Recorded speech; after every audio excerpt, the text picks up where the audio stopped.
NRHM में कार्यरत संविदा पर आयुष कर्मचारियों ने सरकार पर भेदभावपूर्ण आरोप लगाया है कि सरकार उनसे कार्य तो करवा रही है कोरोना महामारी के फ्रंट पर, लेकिन उन्हें इस कार्य के बदले जो मिलना चाहिए वो अभी तक नहीं मिल पा रहा है।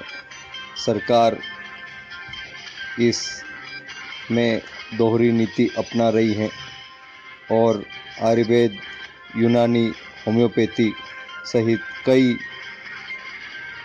जो विभाग हैं उनमें कार्यरत कर्मचारी नाराज हैं। सरकार नाराजगी दूर करें, क्या कहना है कर्मचारियों का, आप भी सुने।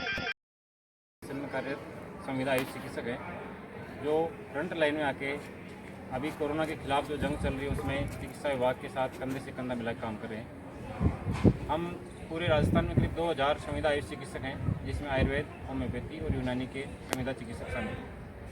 हम जब से कोरोना की लड़ाई शुरू हुई है तब से फ्रंट लाइन पे काम कर रहे हैं, चाहे वो कोरोना सैंपलिंग हो, कोरोना सर्विलांस हो, क्वारंटाइन हो, रैपिड रेस्पॉन्स टीम हो, इवन भी बहुत सारे चिकित्सक हमारे राजस्थान भर में मुख्य MOIC हैं, प्रधान चिकित्सा अधिकारी अपने चिकित्सालयों के हैं। इस सब के बावजूद समान काम कर रहे हैं। इसके बावजूद चिकित्सा विभाग ने सबसे पहला आदेश दे दिया कि आयुष चिकित्सकों को आधी प्रोत्साहन राशि दी जाए, जबकि एलोपैथिक चिकित्सकों को 5000 रुपये प्रोत्साहन राशि दी जा रही है। जब समान काम कर रहे हैं तो ये एक पहला भेदभावपूर्ण नज़रिया यहाँ पे दिखाई दिया।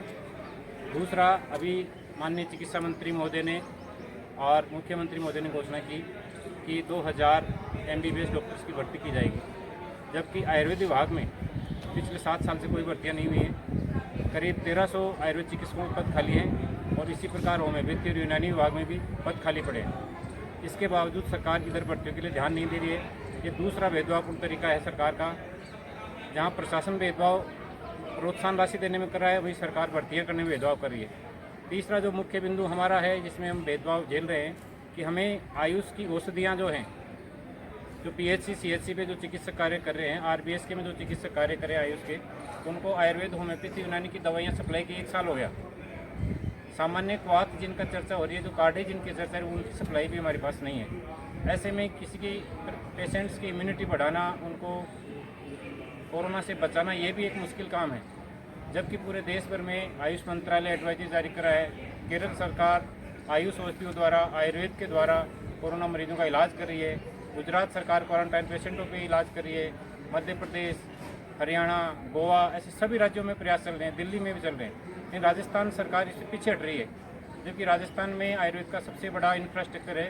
पूरे देश में सबसे ज़्यादा आयुर्वेद चिकित्सक, सबसे ज़्यादा औषधालय और सबसे ज़्यादा एक्सपर्ट और ऐसे एपेक्स इंस्टीट्यूट राजस्थान में। इसके बावजूद कोई भी किसी भी प्रकार का सरकारी स्तर पे इस प्रकार का निर्णय नहीं जा रहा जिससे आयुर्वेद का उद्धार हो, आयुष का उद्धार हो और आयुष चिकित्सकों के लिए कोई मार्ग खुले, उनको नियमित किया जाए, उनकी भर्तियाँ की जाएँ, उनका मानदेय अत्यल्प है, मानदेय बढ़ाया जाए। तो और सरकार का कोई व्यक्ति, कोई प्रतिनिधि आके केवल प्रोत्साहन के लिए 2 शब्द भी नहीं बोल रहा है कि आयुष चिकित्सक अच्छा काम कर रहे हैं, इसके लिए कोई 2 शब्द भी कहें, ये भी एक दुर्भाग्यपूर्ण बात है।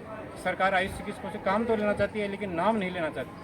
तो हमारी सरकार से, राजस्थान की संवेदनशील सरकार से, गहलोत सरकार से अपेक्षाएं हैं कि पहले भी उन्होंने पिछले कार्यकाल में आयुर्वेद की भर्तियाँ की थी और अभी हमें फिर आशा है कि आयुर्वेद, होम्योपैथी, यूनानी के जो संविदा चिकित्सक हैं उनको नियमित करें, आयुर्वेद विभाग में स्थायी भर्तियाँ निकाल जाएँ और ये भेदभाव बंद किया जाए।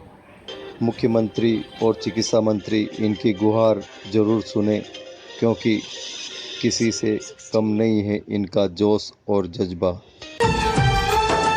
आजादी को चली बहाने दीवानों की टोलियां, आजादी को चली बहाने दीवानों की टोलियां, खून से अपने लिख देंगे हम इंकलाब की बोलियां, हम वापस लौटेंगे